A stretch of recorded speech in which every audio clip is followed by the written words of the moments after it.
Hi! இன்னைக்கு நம்ம சுசியம் செய்யலாம் வாங்க பார்க்கலாம். 1 கப்பு கடலைப்பருப்பு எடுத்துக்கோங்க. 2 விசில் அடிக்க விடுங்க. பச்சரிசி எடுத்துக்கோங்க. கொஞ்சம் உளுந்து எடுத்துக்கோங்க. மையா அரைச்சுக்கோங்க. ஒரு பவுல்ல மாத்திருங்க. ஒரு கடாய் எடுத்துக்கோங்க.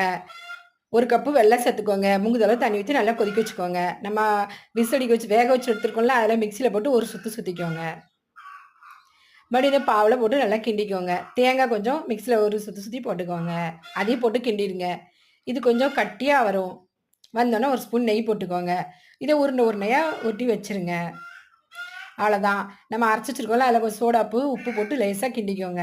நம்ம உருண்டையா வச்சிருக்கோம்ல, அத இந்த மாவுல போட்டு முக்கி அப்படியே பொன்னிறமா பொரிச்சு எடுத்துருங்க.